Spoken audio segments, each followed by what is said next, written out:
La petite princesse s'en va combattre le dragon.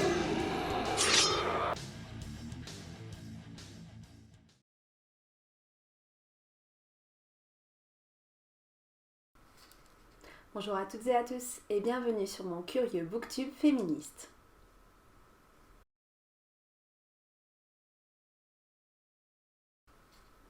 Aujourd'hui, j'avais envie de vous parler de deux femmes, de Simone, qui ont joué un rôle essentiel dans l'histoire du féminisme en France, à travers le point qui a cristallisé leur engagement, la dépénalisation de l'avortement en France. C'était en 1975. Si vous êtes un petit peu sensibilisé à ces questions féministes, je pense que vous aurez reconnu Simone de Beauvoir et Simone Veil. La lecture qui m'a amenée à évoquer ce sujet avec vous, c'est une bande dessinée documentaire qui s'intitule Le Manifeste des 343 d'Adeline Lafitte et Hélène Strag au scénario et Hervé Dufaux à l'illustration, qui a été publiée chez Marabule en octobre 2020. Cette bande dessinée va nous présenter les grandes lignes de ce combat donc pour la légalisation de l'avortement, en se focalisant notamment sur Nicole Muchnik, qui était journaliste au Nouvel Obs et qui est une des figures essentielles qui a permis donc à la publication de ce manifeste des 343, dont je vais vous parler plus en détail. Et j'ai trouvé que cette bande dessinée était vraiment une porte d'entrée extrêmement intéressante dans ce moment phare de l'histoire féministe en France. Le manifeste des 343 est une action du Mouvement de libération des femmes, ou MLF, en 1971. Il a été signé par 343 Françaises, connues ou inconnues. Parmi les plus connues, on peut trouver par exemple Catherine Deneuve, Agnès Varda, Marguerite Duras, Françoise Sagan. Et donc toutes ces femmes ont reconnu publiquement avoir avorté, donc de façon illégale, et elles peuvent donc encourir des peines de prison. Ce manifeste a été rédigé par Simone de Beauvoir, grande théoricienne du féminisme à qui l'on doit notamment le deuxième sexe en 1949. Simone de Beauvoir était très active donc, au sein du MLF et elle a notamment cofondé en 1971 avec l'avocate Gisèle Halimi le mouvement Choisir la cause des femmes. Une semaine après sa publication, le manifeste des 343 fait l'objet d'une une du journal satirique Charlie Hebdo. Donc cette une est illustrée par Cabu, qui fait une caricature du ministre Michel Debré, qui était un fervent partisan de la natalité, et ajoute comme texte « Qui a engrossé les 343 salopes ?» Le terme fait évidemment polémique, considéré comme une insulte machiste, mais le journal lui défend une prise de position à l'encontre de Michel Debré et de ses positions sexistes. Dans tous les cas, c'est vraiment ce nom qui est resté dans les mémoires, dans l'histoire, alors même que ce n'est pas celui qui a été choisi par les signataires. En 1972 a lieu le procès de Bobigny, durant lequel Gisèle Halimi va défendre une jeune fille de 16 ans qui a avorté suite à un viol et qui va être dénoncée par son violeur et se retrouver, elle, sur le banc des accusés. Et Gisèle Halimi va obtenir la relaxe de cette jeune fille. En 1973, ce sont 331 médecins qui déclarent à leur tour publiquement avoir aidé des femmes à avorter en toute illégalité, ce qui peut les conduire à une peine de prison et à être radiés de l'ordre des médecins. Et donc ce sont tous ces éléments, en fait, donc le manifeste des 343, le procès de Bobigny et cette implication reconnue des médecins qui ont ouvert la voie à la dépénalisation de l'avortement, qui fut le combat de Simone Veil, qui était alors ministre de la Santé sous la présidence de Valéry Giscard d'Estaing. Le débat a duré 2 jours et il a été particulièrement houleux. Donc Simone Veil était face à une assemblée de 490 députés, dont 482 d'entre eux étaient des hommes, dont certains n'ont pas hésité à faire des parallèles entre l'avortement et le nazisme face à une femme qui donc avait survécu au camp d'Auschwitz. Mais au terme de ces débats et du vote, finalement, l'avortement a bien été dépénalisé. C'était le 20 décembre 1974 et la loi Veil a été officiellement promulguée le 17 janvier 1975. L'objectif de cette loi n'est évidemment pas de prôner l'avortement, mais il serait hypocrite de considérer qu'il le rend réalisable, car il est en réalité déjà réalisé, dans la clandestinité, dans des conditions sanitaires et humaines déplorables, avec pour conséquence des milliers de femmes chaque année qui sont mutilées, voire qui décèdent des suites de ces avortements clandestins. Et ce qui a porté en filigrane tout ce combat, c'est d'ailleurs aussi cette injustice de traitement donc, entre les femmes issues des classes populaires qui n'avaient d'autre choix donc à une époque où la contraception était aussi interdite que de passer par ces avortements clandestins, là où les femmes issues des milieux plus aisés pouvaient facilement partir à l'étranger, avorter dans des conditions sanitaires correctes et surtout ne jamais être inquiétées par la justice.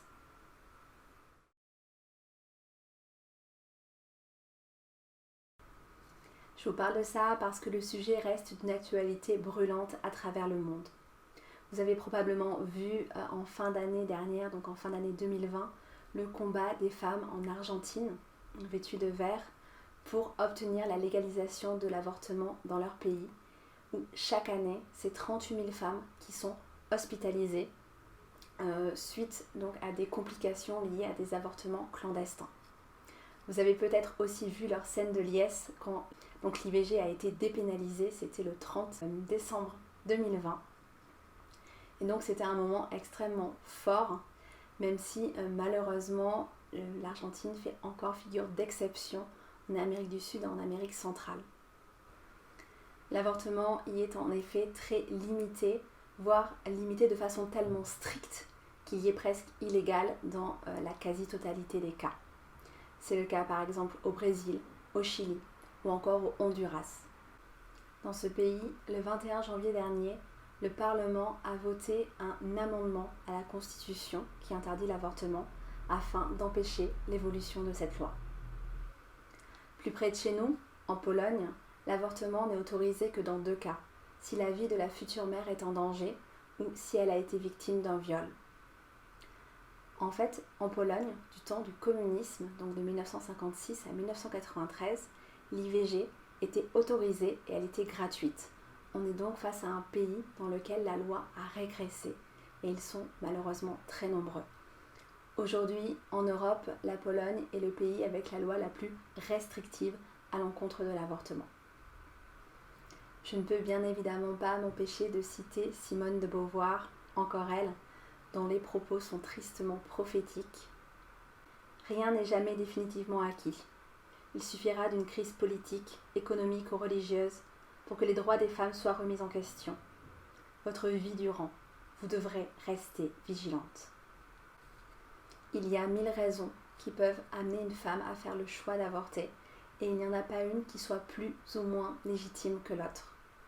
Tant que la sexualité restera taboue, tant que le consentement demeurera accessoire, le manque d'information restera l'une des principales problématiques qui vont conduire à des grossesses non désirées et donc potentiellement à des avortements. D'ailleurs, au début du manifeste des 343, la bande dessinée, on va rencontrer Sylvie, une jeune fille, qui va avoir une relation sexuelle avec un garçon. Sylvie s'inquiète de tomber enceinte et ce garçon la rassure et lui dit que non, qu'elle n'a pas à s'inquiéter, qu'on ne peut pas tomber enceinte la première fois. Est-ce que ce garçon lui ment sciemment ou est-ce qu'il en est lui-même convaincu ? On va éventuellement lui laisser le bénéfice du doute, mais ce qui est sûr, c'est que Sylvie manque cruellement d'informations sur le sujet qui est alors hautement tabou et qui, encore aujourd'hui, continue de l'être. Sur cette thématique, j'ai également lu récemment la bande dessinée Pucelle de Florence Dupré-Latour, qui est une BD autobiographique parue chez Dargaud en 2020, dans laquelle l'autrice va nous raconter son enfance dans les années 80, dans une famille très aisée et très catholique, où l'on ne parle évidemment pas de la chose qui ne doit pas être dite. Florence va donc grandir avec une méconnaissance totale ou presque de son corps, des changements liés à la puberté et notamment les règles, et évidemment de la sexualité. Et c'est justement parce qu'elle ne sait pas qu'elle s'imagine, en se basant sur ce qu'elle entend, sur ce qu'elle voit des adultes, des scénarios hautement improbables, certains ridicules, mais d'autres d'une extrême violence, surtout ce qui est lié à la sexualité. Au-delà de cette question, Pucelle propose également une critique de l'invisibilisation de la femme, de la fille, dans les récits qui sont lus ou donnés à lire aux enfants, donc à son époque, où les héros vont s'appeler Mowgli, Tintin, D'Artagnan, Obélix, Blueberry. Mais les héroïnes, elles n'existent pas. Les seuls rôles dans lesquels les femmes, les filles sont présentes sont des rôles de faire-valoir, dans lesquels la jeune lectrice ne peut pas se reconnaître. Cette invisibilisation, on la retrouve également dans l'histoire telle qu'elle est enseignée à l'école, où donc l'histoire dont les femmes sont totalement absentes, à l'exception de l'une d'entre elles, Jeanne d'Arc, la pucelle d'Orléans, celle qui n'a donc jamais fait la chose. Et dans l'imaginaire, dans la construction de Florence, ce qu'elle va comprendre de tout ça, c'est qu'au final, quand on est femme, le seul moyen d'être célèbre, d'être connue, c'est la voie de la virginité. Ce que ces récits nous montrent, c'est à quel point la connaissance, la reconnaissance des femmes, de leur corps, de leur désir aussi, ne doit plus être tabou, ne doit plus être de l'ordre du mépris. Il est vraiment temps pour les femmes de reprendre leur place, toute leur place dans la société.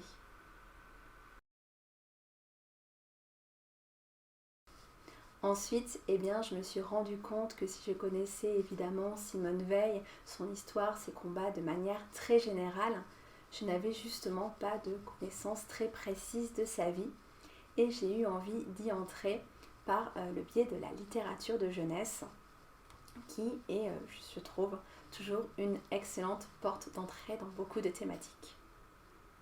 J'ai donc choisi de lire la biographie romancée de Fabrice Collin, Restez debout, qui a été publiée chez Albin Michel en 2018.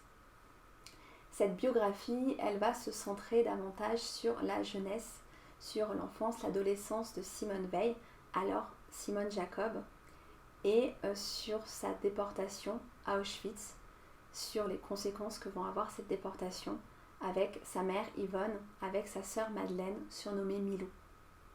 C'est une lecture que je conseillerais à toutes et à tous, même les adultes bien sûr, et pour les ados à partir de 13 ans environ.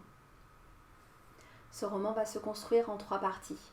Il y a l'avant, il y a cette enfance au sein d'une famille heureuse avec ses parents et notamment sa mère dont Simone est très proche, ses 2 sœurs et son frère. Et puis il y a l'après. Il y a cette famille décimée dont il ne reste que les 3 sœurs Jacob, Simone, Milou et Denise, qui est entrée dans la résistance sous le pseudonyme de Miarca. Et au milieu, une partie qui commence et se termine par des points de suspension entre parenthèses, comme une volonté par l'auteur de dire l'indicible de cette année de vie, de survie à Auschwitz. Cette seconde partie est annoncée par ce tristement célèbre Arbeit macht frei, le travail rend libre, qui figurait à l'entrée du camp d'Auschwitz. Cette deuxième partie, c'est celle d'une vie qui aurait pu s'arrêter 1000 fois pour des raisons absolument absurdes. C'est celle d'un numéro 7265 qui restera à jamais gravé dans la chair de Simone. C'est celle de la haine, c'est celle de la lâcheté, c'est celle aussi, parfois, de la solidarité, comme cette voix qui dira à Simone de ne pas dire qu'elle a 16 ans quand elle arrive dans le camp, de dire qu'elle en a 18, car si elle dit qu'elle a 16 ans, elle sera immédiatement gazée. Si vous avez envie d'en savoir davantage sur Simone Veil, d'en savoir davantage sur son engagement intellectuel, politique, sur sa détermination sans faille, sur cette farouche volonté d'indépendance, vous pouvez évidemment lire Une vie, donc qui est son autobiographie qui a été publiée chez Stock en 2007. Son décès en 2007 a également été l'occasion de nombreuses publications sur sa vie, parmi lesquelles 2 bandes dessinées que je n'ai pas lues encore, mais qui ont eu d'excellentes critiques. La première, c'est Simone Veil, l'immortelle, chez Marabule, et la seconde, Simone Veil ou la force d'une femme, chez Steinkiss.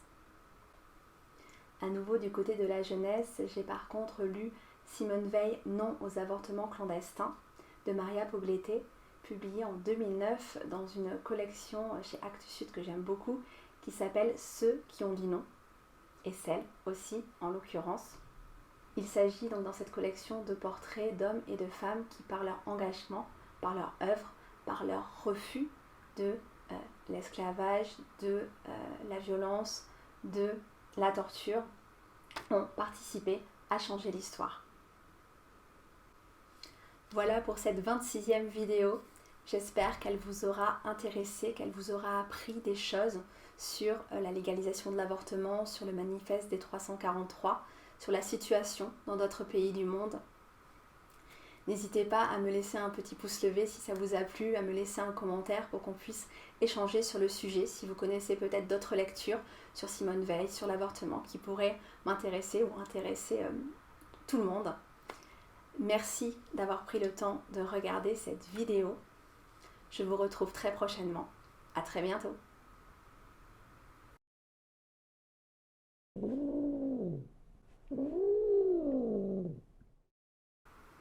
Au-delà de cette question, Pucelle propose également une critique de l'invisibilisation